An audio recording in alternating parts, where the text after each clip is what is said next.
మొన్న నోట్ల రద్దు, నిన్న జీఎస్టీ, తర్వాత ఏంటి?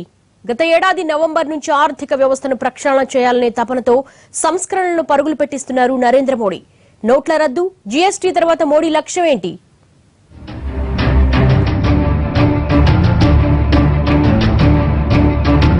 కలుగులో దాగి ఉన్న నల్లధనాన్ని బయటకు తీసుకురావడంతో పాటు చలామణిలో ఉన్న అక్రమ సంపాదనకు అడ్డుకట్ట వేసేందుకు పెద్ద నోట్లను రద్దు చేశారు నరేంద్ర మోడీ. నోట్ల రద్దు తర్వాత బ్యాంకుల్లో డిపాజిట్ చేసిన సొమ్ముకు లెక్కలు తీశారు. అక్రమ వ్యాపారులపైన, సూట్ కేస్ కంపెనీలపైన ఐటీ, ఈడీ దాడులు చేయించారు. బినామీ ఆస్తుల్ని కట్టడి చేసేందుకు చట్టాల్ని కఠినతరం చేశారు. పన్నుల పరిధిలోకి మరింత మందిని తీసుకొచ్చేందుకు ఆదాయపు పన్ను చట్టాన్ని సవరించడంతో పాటు దేశమంతటా అస్తవ్యస్తంగా ఉన్న పన్నుల వ్యవస్థకు మంగళం పాడుతూ జూలై 1 నుంచి జీఎస్టీని అమల్లోకి తెచ్చారు.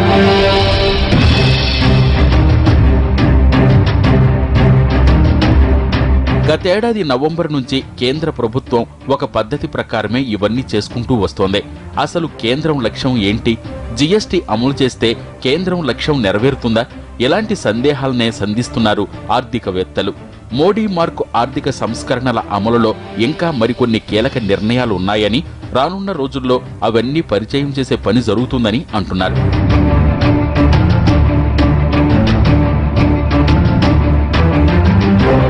కేంద్రంలో ఎన్డీఏ ఎదుర్కొంటున్న అతిపెద్ద సమస్య నిరుద్యోగ సమస్య. ఏటా 1 కోటి ఉద్యోగాలు ఇస్తామని ఎన్నికల సమయంలో పదే పదే చెప్పినా ఎన్డీఏ హయాంలో ఉద్యోగాల కల్పన ఆశించిన స్థాయిలో జరగలేదు. నోట్ల రద్దుతో అసంఘటిత రంగంలో 1 కోటి మందికి పైగా ఉపాధి కోల్పోయారు. దీంతో రానున్న రోజుల్లో భారీగా ఉద్యోగాల సృష్టికి మోడీ వ్యూహరచన చేస్తున్నారు. ఇందుకోసం లేబర్ చట్టాలతో పాటు భూసేకరణ చట్టాన్ని సవరించాలనేది మోడీ ఆలోచన. అయితే రాజ్యసభలో ఎన్డీఏకు మద్దతు లేకపోవడం అడ్డంకిగా మారింది.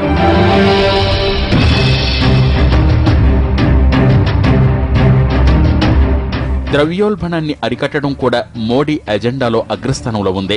ద్రవ్యోల్బణాన్ని నియంత్రిస్తే జీడీపీ పెరుగుతుందని, జీడీపీ పెరిగితే ఆటోమేటిక్గా ఉద్యోగాల సృష్టి జరుగుతుందని మోడీ భావిస్తున్నారు. జీఎస్టీ అమలుతో ఆహార ధాన్యాలు, నిత్యావసర వస్తువుల ధరలు తగ్గితే మిగతా పరిస్థితులన్నీ సర్దుకుంటాయనేది కేంద్రం ఆశ.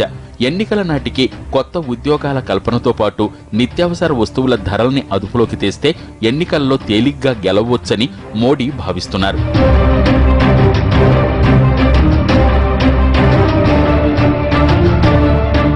సంస్కరణల్ని అమలు చేసేందుకు అడ్డంకులు ఎదురవుతున్న ప్రభుత్వం ముందున్న అవకాశాల్ని వదులుకోవడం లేదు. నష్టాల్లో ఉన్న ఎయిర్ ఇండియాను అమ్మేయాలని కేంద్రం ఇప్పటికే నిర్ణయం తీసుకుంది. విదేశీ పెట్టుబడుల్ని భారీగా తీసుకురావడంతో పాటు పరిశ్రమల స్థాపనకు అవసరమైన విధంగా భూసేకరణ చేసేందుకు చట్టాలని సవరించాలని మోడీ భావిస్తున్నారు.